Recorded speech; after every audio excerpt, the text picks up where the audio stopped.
मित्रांनो, जसजसं लोकसभा निवडणुकीचा शेवट जवळ येतोय तसतशी विरोधकांच्या पायाखालची जमीन पूर्णपणे सरकायला लागलेली आहे।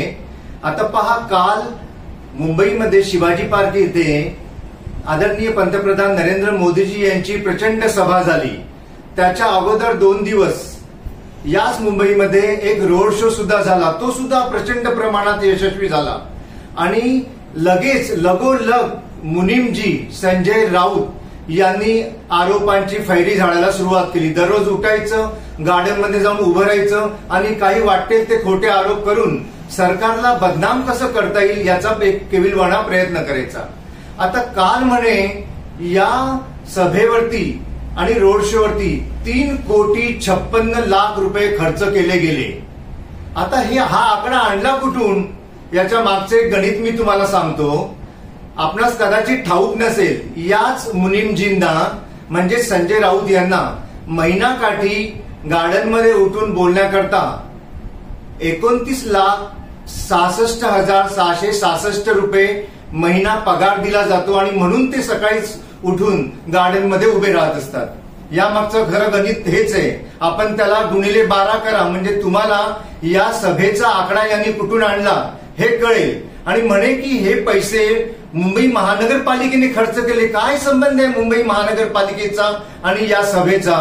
हा सगळा खर्च म्हणे मी नरेंद्र मोदी यांच्यावरती लावणार, इलेक्शन कमिशनने त्यांच्यावरती खटला भरविला पाहिजे, मी त्यांना पंतप्रधान म्हणणार नाही। अरे तू आहेस तरी कोण? तू पंतप्रधान त्यांना म्हण किंवा नको म्हणू, तुझ्या बोलण्याने काही फरक पडत नाही।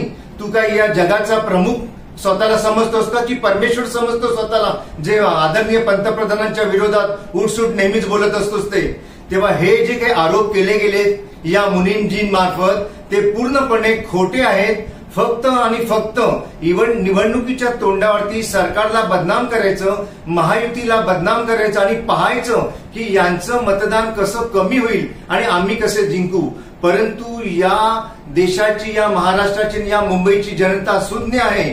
तिला कळतंय की मतदान कोणाला केलं पाहिजे। विकासाचं काम गेल्या 10 वर्षात आणि या महाराष्ट्रामध्ये 2 वर्षात कोणी केलेलं आहे आणि हे विकास करणाऱ्यांच्या मागेच ठामपणे उभं राहायचंय हे जनतेला कळून चुकलेले आहे। आणि येणाऱ्या सोमवारी या मुंबईमधून प्रचंड मतदान महायुतीच्या उमेदवारांना होईल आणि ते सर्वच्या सर्व म्हणजे 6च्या 6 सीट आमच्या जिंकून येतील असा मला विश्वास वाटतो। आणि मी जनतेला सुद्धा आवाहन करतो की आपण कृपया योग्य उमेदवारांना, ज्यांनी या महाराष्ट्राच्या विकासाकरिता गेले 2 वर्ष अहोरात्र मेहनत घेतलेली आहे, अशा मुख्यमंत्र्यांच्या मागे ठामपणे उभे राहा असे मी मुंबईकरांना हात जोडून आवाहन करेन।